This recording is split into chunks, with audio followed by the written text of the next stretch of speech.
औरत शौहर से तंग थी और उसके पास इसके अलावा कोई रास्ता नहीं था कि वो शौहर से तलाक लेकर अलग हो जाए। शौहर तलाक देने पर राजी नहीं था क्योंकि वो एक बेटे का बाप था और औलाद से मोहब्बत करता था। लड़ते झगड़ते जिंदगी गुजरती रही और फिर एक दिन शौहर को तलाक देनी ही पड़ गई। शौहर की अना कुचली गई थी, फिर उसे अना और हठधर्मी ने एक ऐसी कहानी को जन्म दिया जिसे शब्बीर ने खुद देखा और अब आपसे भी यही चाहता है। मैं हूं पारस मसरूर और आप देख रहे हैं कोई देखे न देखे शब्बीर तो देखेगा। शब्बीर ने देखा कि एक घर की पहल हुई तो खातून खाना जिसका नाम इरम था उसने दरवाजे के सुराख से देखा और फिर सपाट सा लहजा बनाकर पलट आई। उसने अपने 4 साल बेटे को आवाज दी। अर्शद! अर्शद! जी मम्मा। जाओ, बाहर तुम्हारे बाबा आए हैं, खबरदार जो कहीं बाहर गए यही बुलाओ, यही खड़े खड़े बात करो। क्यों मम्मा? जितना बोला है ना उतना करो, और मैं यहाँ खड़ी भी सुन रही हूँ। जाओ। बच्चा आंखों में उदासी लिए दरवाजे के पास आया तो माँ ने होठों पर उंगली रखकर खामोश रहने की हिदायत की। एजाज ने बेटे को गोद में उठा लिया। कैसे हो? ये देखो मैं तुम्हारे लिए क्या लेकर आया हूँ। मुझे नहीं खानी। आप इतने दिनों के बाद क्यों आए? अरे बेटा मैं काम में फंस गया था। अच्छा ये तो पकड़ो, मैं काम करता हूँ, तुम्हें बाहर घुमाने लेके चलता हूँ। अर्शद, मना किया था ना तुम्हें, कोई जरूरत नहीं है, मैंने कहा ना चलो अंदर। मुझे पापा के साथ जाना है। इधर आओ, जाओ अंदर। तुम ये ठीक नहीं कर रही हो। मुझे मेरे बच्चे से मिलने का कानूनी हक है पूरा। मुझे कुछ नहीं पता, आपकी मुलाकात हो गई और हाँ बेटे से इतनी मोहब्बत है तो उसको स्कूल में मिल लिया करें। अब जाएं आप। अरे आप बेटे से मिलने आए हैं? हाँ वो बेटे से मिलने आया। ड्राइंग रूम में बैठिए, मैं भेजता हूँ। बेटा जाओ आप पापा से मिल लो, ठीक है?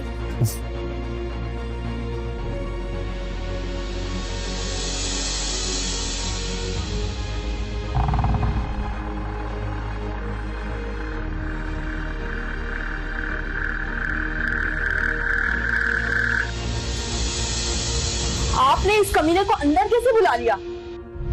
रिलैक्स, क्या हो क्या? बाप है उसका, मिल के थोड़ी देर में चला जाएगा। वो एक कीना परवर और बहुत ही बदमाश इंसान है और आपने उसे अंदर बुला लिया। जाए वहाँ बैठे, देखे कहीं बच्चे कोई ना ले जाए। तो तुम फिक्र ना करो, कुछ नहीं होता। मैं कह रही हूँ ना, आप जाए, चाहे उसके पास बैठे। अच्छा मैं देखता हूँ।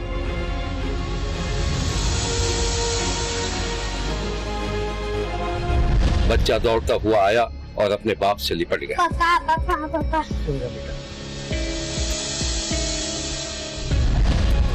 इरम का दूसरा शौहर वापस ड्राइंग रूम में आया तो बच्चा बाप के साथ खेल रहा था। बाप घोड़ा बना हुआ था और बच्चा उस पर सवार था। अरे वाह भाई छोटू, हम भी खेलेंगे। नहीं, मैं पापा के साथ खेलूंगा। अरे भैया उतर भी जाओ।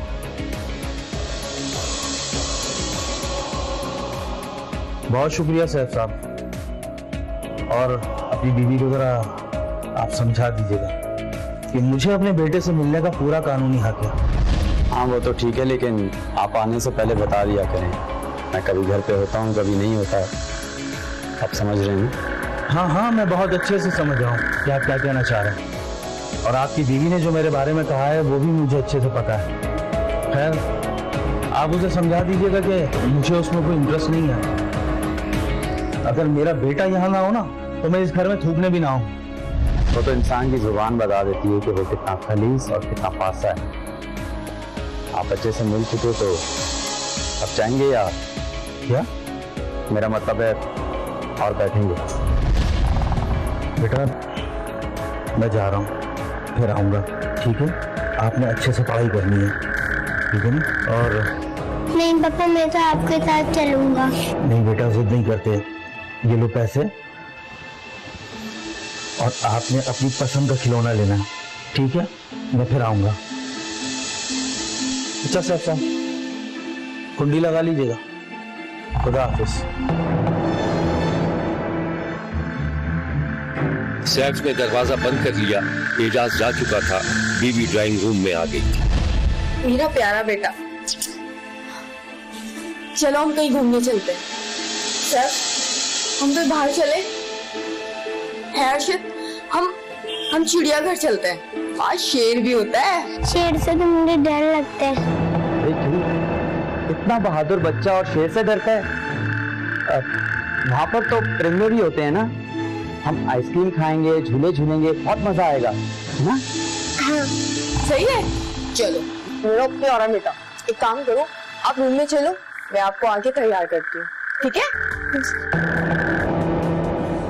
सैफ, अगर आज आप ना होते तो ये इंसान मुझे सुकून से जीने ना देता। मैं हर जगह तुम्हारे साथ हूँ। अब चलें?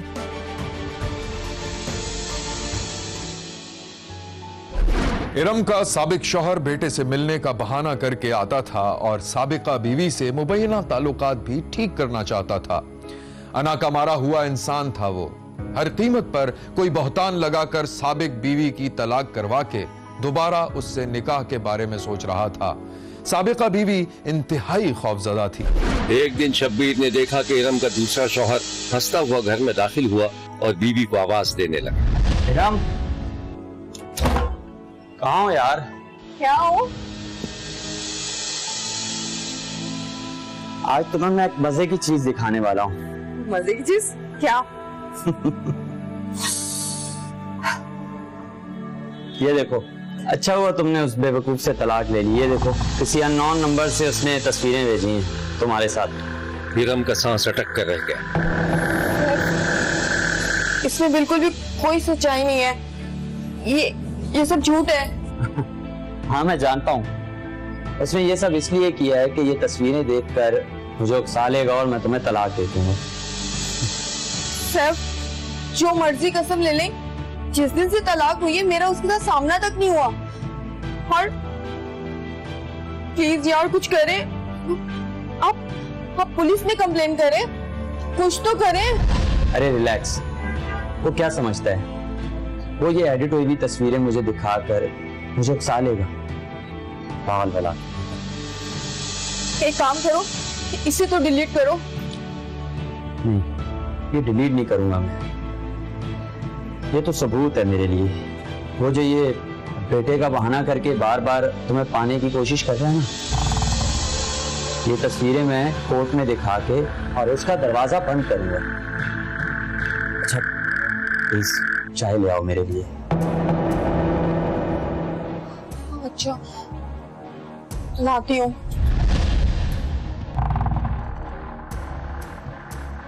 इरम चली गई तो अचानक सैफ के जहन में शुकूक की एक लहर सी उभरी और उसके माथे पर बल पड़ गए।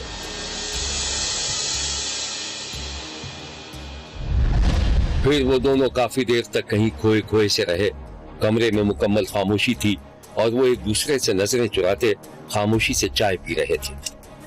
ये नहीं चाय।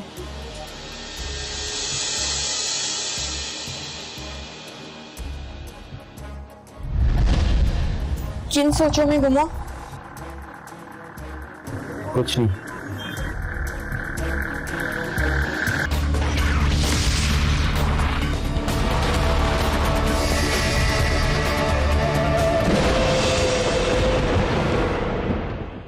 इरम के साबिका शौहर का जब यह दाव नाकाम हो गया कि वो उसके शौहर को उसके खिलाफ न वरगला सका, तो मुबैना तौर पर मजीद इश्तियाल में आ गया और धोखे से एक जगह इरम को बुलवा लिया। शब्बीर ने देखा कि इरम का साबिक शौहर एजाज फोन पर इरम से बात कर रहा था। इरम गुस्से से लाल पीली होती जा रही थी। क्यों किया तुमने फोन? क्या चाहते क्या हो तुम? अरे कुछ नहीं चाहता मैं तुमसे ज्यादा, बस एक मुलाकात चाहता हूँ। बस एक मुलाकात कर लो, माफी मांगना चाहता हूँ मैं तुमसे। उसके बाद अपने बच्चे का हक भी मैं तुम्हें दे दूंगा। और अगर मैं नहीं आई तो क्या कर क्या लोगे तुम? क्या कर सकता हूँ? कुछ भी नहीं। बस तुम्हारे शौहर को समझाऊंगा कि इरम किसी एक की होके नहीं रह सकती। जलील कमीने इंसान, तुम ये हरकत भी करके देख लो। सैफ एक बहुत अच्छे और शरीफ इंसान है, वो तुम्हारी बातों में नहीं आने वाले। हाँ, तो मैं कब कह रहा हूँ कि तुम्हारा शौहर शरीफ इंसान नहीं है? इसीलिए तो उसने तुम्हारा पर्दा रखा हुआ है। तुम ऐसे बाज नहीं आओगे ना? मैं अभी पुलिस को फोन करती हूँ। क्या कहोगी पुलिस से? वही बकवास जो तुमने अभी अभी की है सब सुनाऊंगी। कर ली है मैंने रिकॉर्डिंग। अरे नहीं नहीं, ऐसा मत करना प्लीज। मैं वाकई तुमसे माफी मांगना चाहता हूँ। एक मुलाकात कर लो मुझसे, मैं अपने बच्चे के पूरे इख्तियारात तुम्हें दे दूंगा। और वैसे भी कुछ दिन हमने अच्छे साथ तो गुजारे ही हैं। इरम ने फोन काट दिया, लेकिन फिर वो कुछ सोचने पर मजबूर हो गई। साबिक शौहर के एक जुमले ने उसका दिल नर्म कर दिया था और वो जुमला उसके जहन में गूंज रहा था। इरम ने फैसला कर लिया था कि वो मुबैना तौर पर साबिक शौहर से आखिरी मुलाकात करके जिंदगी भर के लिए इस अजाब से पीछा छुड़ा लेगी। एक दिन शब्बीर ने देखा कि इरम अपने कपड़े इस्त्री कर रही थी कि उसके शौहर ने उसे आवाज दी जो उस वक्त मोजे चढ़ा रहा था। अच्छा सुनो यार, मेरे जूते ही पॉलिश कर दो, मुझे पहुंचना है, कहीं देर हो रही है। सुने, आप खुद कर लें, मुझे खुद को सहेली की सालगिरह में जाना है। पहले इतनी देर हो गई है, अभी अम्मी के यहाँ जाऊंगी, वहाँ से अर्शद को भी लेना है और फिर कहीं जाऊंगी। पहले इतनी देर हो गई है। अच्छा अच्छा ठीक है, वैसे मुझे जूते साफ ही लग रहे हैं। हाँ देख लें। चलो मैं चलता हूँ। ठीक है। अच्छा सुनो, अच्छा तुम्हें कुछ पैसे चाहिए क्या? हाँ जरूरत तो पड़ सकती है, आप एक काम करके रख दें। अच्छा मैं ये 5,000 रुपये टेबल पे रख रहा हूँ, ठीक है, ले लेना। चलें ठीक है। खुदा हाफिज। अल्लाह हाफिज। शौहर चला गया तो इरम ने भी चादर संभाली, घर से बाहर निकली और रवाना हो गई। उधर शब्बीर ने देखा कि इरम का साबिक और मौजूदा शौहर दोनों एक होटल में आमने सामने बैठे हुए थे। सैफ साहब, आपका बहुत शुक्रिया कि आप मेरे बुलाने पे यहाँ पे तशरीफ लेकर आए। चाय पीजिए। शुक्रिया। सैफ साहब, आप एक शरीफ आदमी हैं और आपकी बेगम भी एक नेक खातून है, और मुझसे बेहतर कौन जानता होगा उनको। आप कहना क्या चाहते हैं? देखिए, दिलों के मामला तो कुछ और ही होते हैं। वो आपके साथ मुखलिस जरूर है, लेकिन उसने मेरे साथ भी अच्छे दिन गुजारे हैं। तो अब ये है कि वो आपके साथ नहीं रहना चाहती, तो आप उसे तलाक दे दें। क्या क्या क्या बेहुदा बकवास कर रहे हैं? सैफ साहब, ये बकवास नहीं है। अगर आपको यकीन नहीं होता तो अभी खुद ही अपनी आंखों से थोड़ी देर में देख लीजिएगा। सैफ ने होटल के दरवाजे की तरफ देखा तो वो सकते के आलम में रह गया। सामने से उसकी बीवी इरम चली आ रही थी। हाँ, इधर।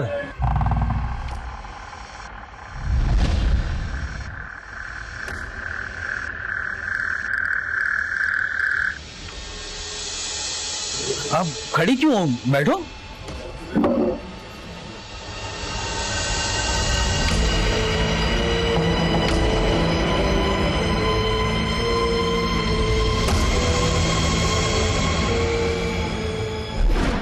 इरम के साबिक शौहर का बिछाया हुआ जाल काफी पेचीदा था, जिसमें इरम और उसका शौहर जकड़े जा चुके थे। लेकिन इरम ने अपने शौहर को यकीन दिला दिया था कि वो सब कुछ धोखा था और उसका साबिक शौहर घटिया हरकतों पर उतरा हुआ था। सैफ ने यह फैसला कर लिया था कि वो उनकी जिंदगी में जहर घोलने वाले शख्स को जिंदा रहने नहीं देगा। और जब एक दिन एजाज अपने बेटे से मिलने के बहाने इरम के घर आया तो इरम और उसका बेटा घर पर मौजूद नहीं थे। मुबैना तौर पर सैफ ने एजाज का गला दबाकर उसे कत्ल कर दिया और लाश के टुकड़े टुकड़े करके गंदे नाले में फेंक दिया। कुछ दिनों बाद सैफ गिरफ्तार हो गया और उसने कत्ल का एतराफ भी कर लिया। ये है वो मनाजिर जो हम आपको गैर वाज़े तौर पर दिखा रहे हैं। पुलिस ने गंदे नाले से लाश के टुकड़े बरामद कर लिए थे। 15 की इतला पाकर SHO साहब, DSP साहब और हमारी पुलिस की टीम्स वहां मौके पर पहुंची। जब उन्होंने देखा कि वहां पर एक इंसानी टांग मौजूद है, उस नाले की वहां पर सर्च ऑपरेशन किया गया। झाड़ियों में क्रेन्स की मदद से 1122 बल्दिया के साथ मिलके 24 तारीख को सुबह दिन की रोशनी तक वो सर्च ऑपरेशन जारी रहा और फिर मजीद इंसानी अज़ाद 3 तोड़ों से बरामद हुए। अनफॉर्चुनेटली सर नहीं मिल सका। जो इंसानी अज़ाद थे वो तेज धार आले से काट कर तोड़ों में डालकर नाले में फेंके गए थे। ये एक इंतहाई अलमनाक, अंदोनाक और लर्जाखेज किस्म का वक़ुआ था। उस मकतूल की आइडेंटिफिकेशन के बाद टेक्निकल डाटा से हमने उसकी जो मालूमात थी, उसका नादरा का रिकॉर्ड था, उसके नंबर जो सिम्स उसके यूज में रही थी, उसकी फैमिली ट्री थी, उन चीज़ों तक हमने रसाई हासिल की। और उसके बाद हमने बड़ी एफर्ट्स के साथ हमारी टीम्स ने, जिसमें SHO बी डिवीजन, हमारे DSP साहब सिटी और हमारी तमाम जो पुलिस की टीम्स थी, उन्होंने दिन रात मेहनत करके जो कातिल था उस तक हम पहुंच गए। और आज वो कातिल आपके सामने हथकड़ियों के साथ मौजूद है। कसूर में अंधे कत्ल का मामला हल होने के बाद पूरे इलाके में सनसनी सी फैल गई थी। शब्बीर ने आपको मुमकिना वाकयात जोड़कर जो कहानी सुनाई है वो सच्ची है और बेहद दर्दनाक भी। देखते रहिए, क्योंकि कोई देखे न देखे, शब्बीर तो देखेगा।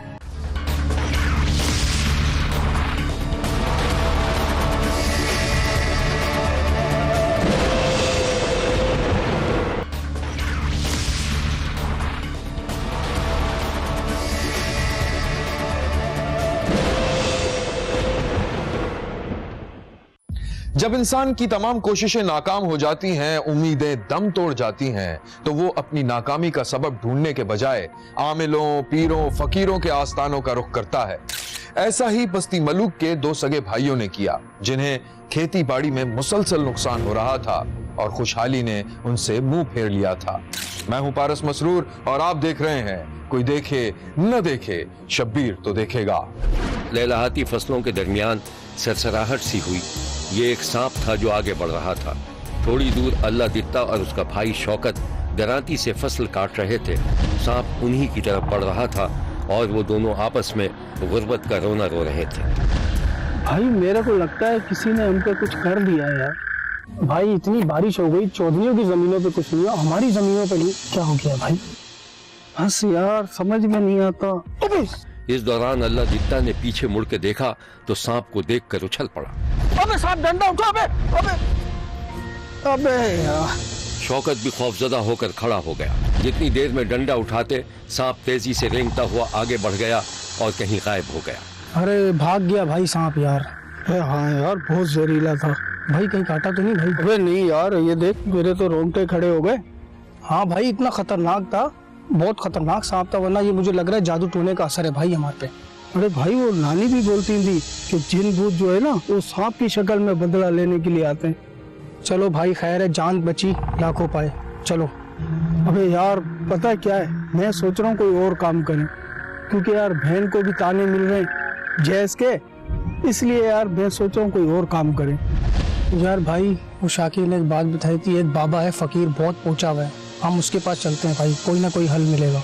को वो जुगी वाले तो नहीं? हाँ हाँ भाई वही। अबे ये तो नजदीक है, चल लेंगे किसी भी टाइम। ठीक है भाई। बहन ने भाई की आवाज सुनी और सर पर रखी पोटली संभालती हुई भाइयों के पास आ गई। अबे यार ये शहनाज तो नहीं आ रही? हाँ भाई ये शहनाज ही आ रही है। यहाँ क्या कर रही है? अरे शहनाज यहाँ कहाँ? अल्लाह खैर करे, तुम्हारा शौहर कहाँ है? हाय हाय भाई मैं बर्बाद हो गई। क्या हो गया शहनाज? अल्लाह खैर करे। मेरे शौहर ने मुझे घर से निकाल दिया है। कह रहे हैं भाइयों से जाके 50,000 रुपया मांग के लाओ वरना घर वापस मत आना। भाई मुझे अब ना उस घर में नहीं जाना, मुझे उसके साथ नहीं रहना। अच्छा अच्छा बहन देखते हैं। भाई ये जादू टोना नहीं तो और क्या है? भाई मेरा शौहर ना एकदम बदल गया है, बात बात पे मुझ पे गुस्सा करने लग गया है और अब तो मुझे मारने पीटने भी लग गया है। चल चल तू परेशान ना हो, चल के घर बैठ के बात करते हैं। चला चलो भाई। दोनों भाइयों को यकीन हो गया था कि उन पर जादू किया गया है, जिससे वो माली तौर पर परेशान हो गए हैं। बहन भी दोबारा शौहर के पास नहीं जाना चाहती थी। भाइयों ने फैसला किया कि झंडे वाले फकीर के पास जाना चाहिए। धूप निकली हुई थी, किसान खेतों में काम कर रहे थे और एक खेत के किनारे दूर से एक झोपड़ी नजर आ रही थी। तीनों भाई बहन परेशान हाल झोपड़ी की तरफ बढ़ रहे थे और पास के दरख्त पर धागे और पुराने कपड़े बंधे हुए थे। झोपड़ी के अंदर एक फकीर मराकबे की हालत में बैठा हुआ था, उसकी आंखें बंद थी। तीनों भाई बहन खुली हुई जुग्गी के सामने पहुंच गए। फकीर की आंखें बदस्तूर बंद रहीं। तीनों बहन भाई खामोशी से जुग्गी के सामने ही बैठ गए। फकीर आंखें बंद किए किए उठा और हाथों से रास्ता टटोलता हुआ जुग्गी के बाहर आ गया।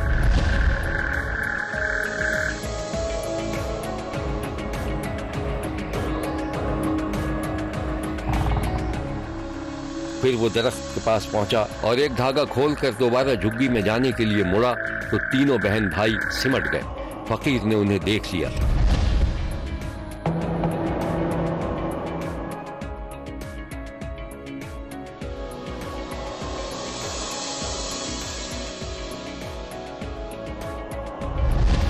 इस लड़की पर काला जादू है।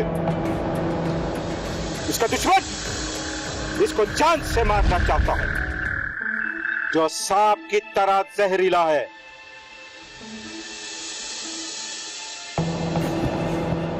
तो बाबा जी आप कुछ करें ना बाबा जी। बाबा जी हम खेतों पे काम कर रहे थे, मैंने देखा कि वहां से एक सांप आ रहा है जो हमें डसने की कोशिश कर रहा है। बाबा को सब मालूम है, इसका शौहर इस पर काला जादू करना चाहता है। बाबा जी वो बहुत जालिम इंसान है और वो तो मुझे मारता भी है। और बाबा जी हमारे खेत भी सूख गए हैं। बस बाबा जी अब आप ही कुछ करें, बहुत परेशान है बाबा जी। हक अल्लाह, ये सब काला जादू है, ठीक हो जाएगा, फिक्र मत करो। जाओ जाकर काली मुर्गी का सदका दो। ठीक है बाबा, आपकी बड़ी मेहरबानी बाबा। लेकिन मेरी बहन तो सही हो जाएगी ना? अल्लाह बड़ा बादशाह है, सब ठीक हो जाएगा, लेकिन इस लड़की को ठीक होने में थोड़ा वक्त लगेगा, कम से कम 60 दिन लगेंगे। बाबा जी बचा लें, हमारी बहन को बचा लें बाबा जी। हक अल्लाह, तुम दोनों यहीं रुको और बीबी आप अंदर आओ, चप्पलें बाहर उतारना। अल्लाहू अल्लाहू, हक अल्लाह, हक अल्लाह। दोनों भाई झोपड़ी के बाहर बहन का इंतजार करते रहे।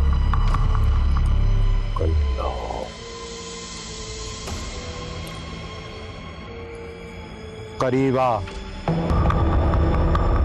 जी बाबा जी। और करीबा।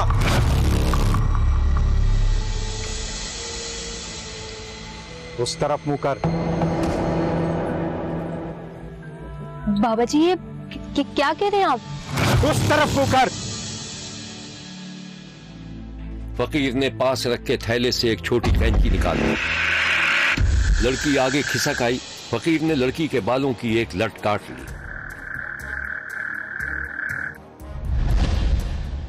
तेरे ऊपर काला जादू है और वो जादू तेरे पूरे सर पर सांपों का बसेरा है, इसीलिए मैंने ये तेरे बाल लिए हैं। इससे मैं इसका तोड़ करूंगा। बाबा जी मुझे बहुत डर लग रहा है, ये सांप मुझे डस लेंगे।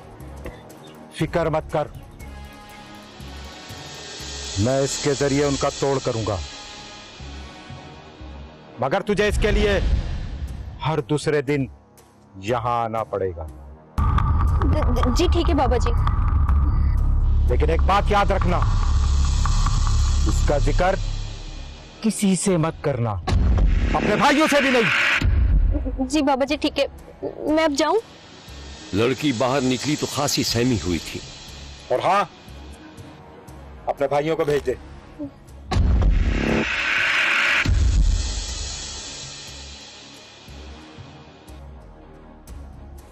तो है ना? बाबा जी आप दोनों को अंदर बुला रहे हैं। चलो चलो।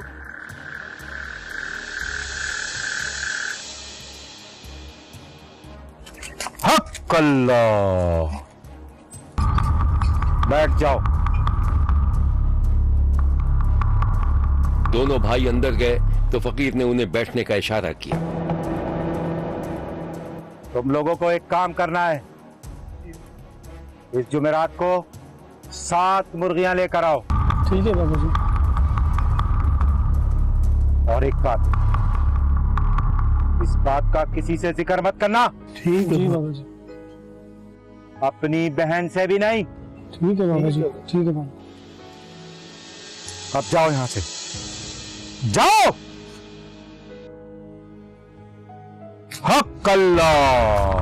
दोनों भाई अदब एहतराम करते हुए बाहर निकल आए। भाई क्या कहा बाबा ने? कुछ नहीं, बस बोला खामोश रहो। तुमसे क्या कहा? भाई मुझसे भी एक कहा है कि बस खामोश हो जाओ। भाई मुझे पता चल गया बाबा बहुत पहुंची हुई चीज है। चलो चलो चलो। यहाँ लेते हैं एक छोटा सा ब्रेक। कहीं जाइएगा नहीं, हमारे साथ रहिएगा, क्योंकि कोई देखे न देखे, शब्बीर तो देखेगा।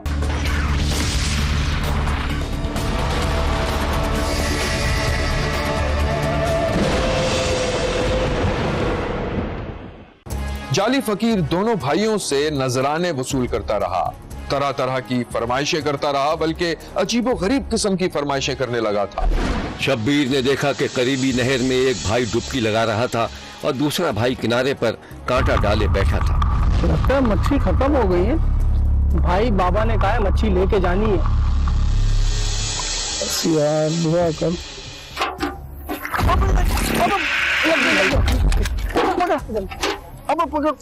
इधर इधर भाई चलो। कांटे में मछली लग गई थी। मछली बाहर निकाल के पानी के बर्तन में डाल दी गई। उधर शब्बीर ने देखा कि फकीर झोंपड़ी के बाहर घने दरख्त से धागे खोल रहा था और लड़की अपनी कलाइयां आगे किए खड़ी थी। फकीर धागे खोलता जाता था और लड़की की कलाई में बांधता जाता था। लड़की सिमटी हुई थी और परेशान सी थी। अपना हाथ दे, हाथ दे अपना।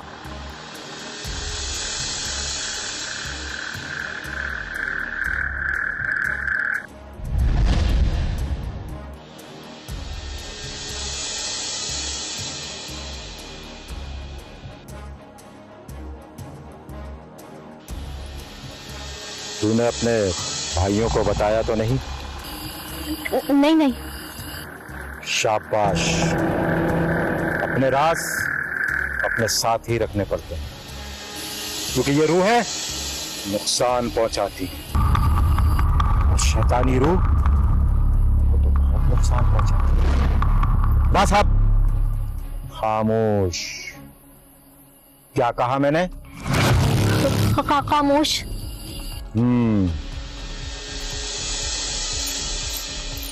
जा। लड़की थके थके से मायूस अंदाज में वापस जाने के लिए मुड़ी। सामने से उसके भाई आ रहे थे। लड़की ने खुद को फसलों में छुपा लिया। भाई फकीर के आस्थाने पर पहुंच गए। हाँ भाई दाना अच्छा पकड़ा है। अब हमें जो है ये दाना बाबा को दे देना, ताकि हमारे पे से सारी बुराई और बलाएं टल जाए। सही है ना भाई? बिल्कुल बिल्कुल। चलो अल्लाह अल्लाह करेगा।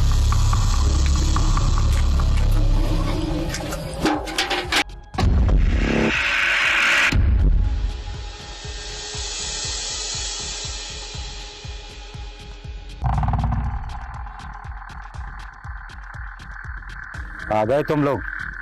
जी बाबा जी, तो आपके लिए मच्छी लाएं। ऐसा करो, इसको आग में डाल दो। बाबा जी ये तो मगर जिंदा है। अरे तो फिर इसको जमीन पे डालो, थोड़ी देर बाद तड़प के खुद ही मर जाएगी। बाबा जी बहुत दिन हो गए, हम दिन ब दिन कंगले होते जा रहे हैं और उधर हमारी बहन भी बहुत परेशान है। मुझे लगता है बाबा जी आपका इल्म काम नहीं कर। भाइयों की बात सुनकर फकीर जोश में आ गया। गुस्से से उसका चेहरा लाल पीला हो गया और वो जोर से चीखा। खामोश, खामोश। जला के भस्म कर दूंगा और उस रात को हवा में उड़ा दूंगा। जाओ यहां से, जाओ। नहीं नहीं बाबा जी, गुस्सा ना करें बाबा जी, रहम करें। भाई है बाबा जी, माफ कर दें बाबा जी, माफ कर दें। ठीक है, लेकिन अब तुम लोगों को एक काम और करना पड़ेगा। एक काला बकरा लाकर देना पड़ेगा। जाओ बाबा जी, जाओ। चलो भाई। हक अल्लाह, हक अल्लाह। दोनों भाई सहम कर वापस चले गए। हक अल्लाह। फकीर ने झोपड़ी के बाहर आकर ईंटों से बने चूल्हे में सूखी लकड़ियां डालकर आग लगा दी और फकीर ने भड़कते चूल्हे में मछली फेंक दी।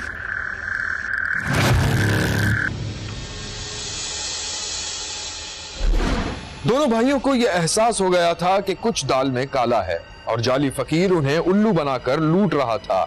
उनकी बहन भी खामोश खामोश सहमी रहने लगी थी। शौकत ज्यादा वहमी शकी था, जबकि अल्लाह दित्ता कुछ अक्लमंद था।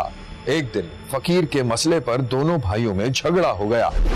तू मुझसे लिख कर ले ले, ये फकीर जाली है और तुझे पता है इसने हमें कितना अब तक लूटा है। 10,000 रुपए की मुर्गियां, 20,000 रुपए का बकरा, मच्छियां और क्या क्या हड़प गया हमसे। तू पागल हो गया है। अगर इसने कुछ उल्टा सीधा कर दिया ना तो जान के लेने देने पड़ जाएंगे। ये फकीर ऐसे ही होते हैं, इनकी करामत हमारी समझ से बाहर है। करामत? कौन सी करामत? वो बोल रहा था जुमेरात को मैं 10 मुर्गियां लेके जाऊंगा चिल्ला काटने। अबे मुर्गियों को क्या वहां अंडे देने के लिए लेके गया था? क्या बोलती हो बहन? पता नहीं भाई, मुझे तो कुछ भी समझ में नहीं आ रहा कि वो पहुंचा हुआ कोई फकीर है भी या फिर कोई शैतान। तौबा कर तौबा, क्यों कह रही है शैतान उसको? देखा, अब पता चला मैं क्या बोलता था। आखिर बात क्या है वो तो बता। नहीं, कोई बात नहीं है भाई, बस वो मुझे समझ नहीं आ रहा। मुझे पता है, वो कह रहा था नौचंदी जुमेरात को अमल होगा। तुम लोग यकीन क्यों नहीं करते? हमें भी बुलाया और बहन को भी लेके जाना है। मैं नहीं जाऊंगी भाई, मैं नहीं जाऊंगी, मुझे उससे डर लगता है। अल्लाह जितना सुन रहा है इसकी बात। ठीक कह रही है, डरने की जरूरत नहीं। देख, झगड़ा हो जाएगा, इसका घर बर्बाद हो जाएगा। इसको जाने दे, इसका जादू टोना हमें खत्म करना है। भाई तुम पागल हो गए हो।